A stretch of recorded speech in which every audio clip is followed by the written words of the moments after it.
Ja Leute, herzlich willkommen zu einem wunderschönen neuen Video auf diesem wunderschönen Kanal. Ich wünsche euch sehr viel Spaß mit dem Video. Heute geht es um die Gründe, warum denn die Deals anscheinend von Marusic und Cissé geplatzt sind. Da gibt es ein bisschen Hintergrundwissen und natürlich auch durch Liga ein paar Infos. Vor allem bei Cissé, da gibt es ein paar interessante Fakten. Lasst gerne ein Like und ein Abo dafür mehr, würde mich sehr supporten. Ibrahima Cissé und Alexa Marusic stehen im Fokus der aktuellen Transferdebatten beim 1. FC Magdeburg. Das ist der aktuelle Stand, darum geht's, so wie immer. Die neuesten Infos hier auf dem Kanal. Es ist natürlich wieder sehr interessant, viele Deals sind in letzter Zeit auch beim FCM geplatzt, ob auf der Abgang- oder auf der Zugangsseite. Das war sehr, sehr interessant, vor allem weil man es so eigentlich nicht kannte, dass so viele Deals platzen. Aber bei vielen gab es auch klare Statements, muss man sagen, von der einen oder anderen Seite. Das Gerüchte-Roulette dreht sich auch beim 1. FC Magdeburg immer weiter. Ein Schalke-Spieler wurde zuletzt mit dem FCM in Verbindung gebracht. Auch soll Interesse eines Drittligisten an Clubstürmer Alexa Marusic geherrscht haben. Zu beidem wird es wohl nicht kommen. Kurz nach Öffnung des Transferfensters kam das Gerücht auf, dass Schalkes Ibrahima Cissé im Fokus des 1. FCM geraten sein soll. Die Schalker wollen verschiedenen Medienberichten nach den robusten Abwehrspieler noch im Winter loswerden, weil er dort negativ aufgefallen sein soll. Ja, da gab es ein paar mehr Infos sogar drüber, dass er negativ aufgefallen ist. Was vor allem Disziplin anging, allgemein hat er sich mit den Teamkameraden auch ein bisschen zerfetzt. Da gab es auch so ein bisschen so Körperlichkeiten dann so im Training, was ein bisschen zu extrem war. Zudem hat er seine Nationalkarriere ein bisschen über den Vereinsfußball gestellt, was natürlich alles so erstmal Fakten und Eigenschaften von einem Fußballer sind, die nicht gut sind. Ist ganz klar. Vielleicht hat es aber auch bei Schalke noch nicht gepasst. Schalke hat klar grünes Signal gegeben. Laut Leakern soll aber tatsächlich Ibrahima Cissé, beim die schon verhandelt haben, laut dem so bekanntesten Magdeburg-Zone ist, glaube ich, so den man kennt, wenn so Leaks angeht, die meistens stimmen. Hat auch gesagt, dass die Kontakte sich von Gelsenkirchen nicht mehr melden. Ja, warum auch immer, sie wollen ihn eigentlich abgeben. Man weiß nicht, warum sich dann niemand mehr meldet. Es ist einfach nur eine absolute Frechheit. Ich glaube, er wäre jetzt für uns kein krasser Spieler gewesen, der jetzt Startelf-Kandidat ist oder so. Aber das finde ich dann persönlich schon frech, wenn man mit einem Verein verhandelt und dann einfach nicht mehr reagiert. Deswegen ist das wahrscheinlich auch einer der Gründe, warum Schalke aktuell nicht gut drauf ist, weil sie so eine Wirtschaft führen. Ist einfach meine Meinung. Eure Meinung dazu auch gerne wieder in die Kommentare. Die WAZ schreibt, dass der FCM ein Auge auf Cissé geworfen haben soll. Laut Bericht scheiterte aber ein Wechsel zum Zweitliga-Konkurrenten wegen finanzieller und vertraglicher Bedingungen, die das soll offiziell laut der WAZ sein, andere Gründe habe ich ja gerade schon gesagt, die halt laut Liga herausgefunden wurde. Ob das stimmt, das will ich gar nicht so sagen, aber im Endeffekt, er hatte bis jetzt immer recht. Ich denke schon, dass da definitiv was Wahres dran ist. Damit könnte ein Transfer erstmal vom Tisch sein.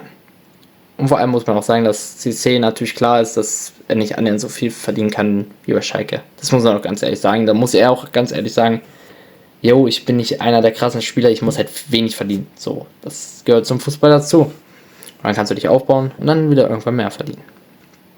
Zudem soll Drittligist Alemannia Aachen FCM-Stürmer Alexa Marusic auf dem Schirm gehabt haben.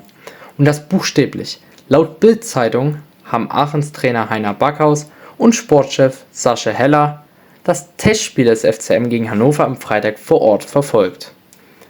Ja, das habe ich persönlich gar nicht mitbekommen, man hat es nicht gesehen, wie auch. Aber ist natürlich ein interessanter Fakt. Es zeigt auch wirklich Interesse, natürlich waren sie auch nah. Alemannia Aachen war auch im türkischen Antalya, dadurch waren die Wege relativ kurz. Aber natürlich zeigt es Interesse, ist ja ganz klar.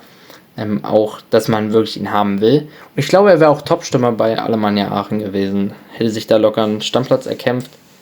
Die scheint aber geplatzt zu sein. Dazu hat auch Ottmar Schock ein deutliches Statement gegeben, was wir gleich auch noch ein bisschen untersuchen werden.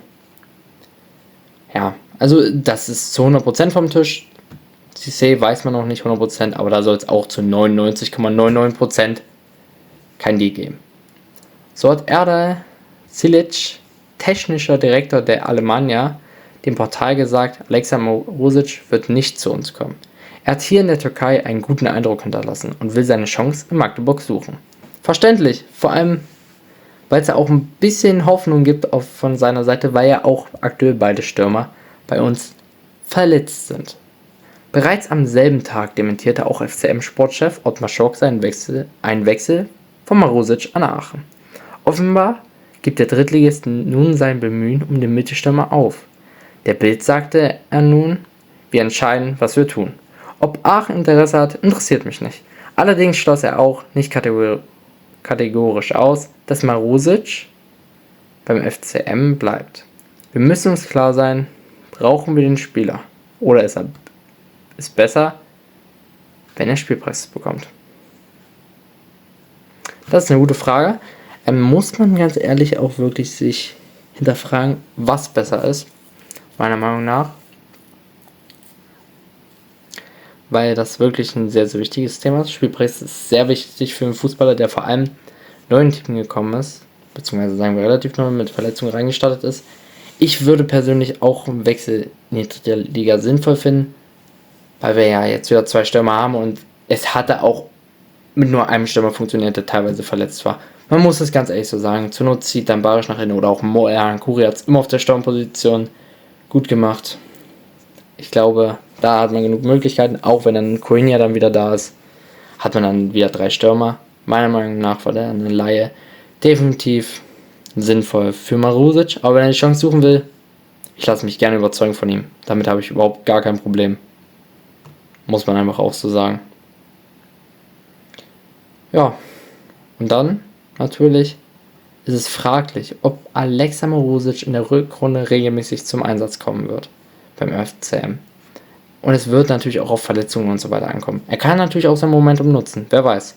In dieser Saison absolvierte der Sommerzugang auch verletzungsbedingt gerade einmal 21 Pflichtspielminuten. Das ist eigentlich gar nichts. Also wirklich, man kann sich das vorstellen, 21 Minuten von 90 Minuten ist nichts. Muss man einmal ganz so ehrlich sagen. Zudem hat er sich in dem Heimspiel sehr, sehr schnell verletzt.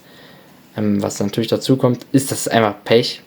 Vor allem, weil er da in dem Moment richtig drin war. Eine Chance könnte sich für den Montenegriner allerdings auftun.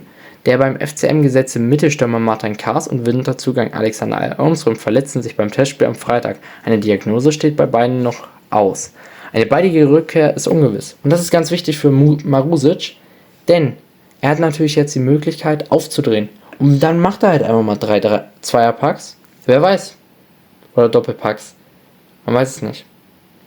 Und dann hat er vielleicht den Startelfplatz vor Kars und Ornström. Das Momentum.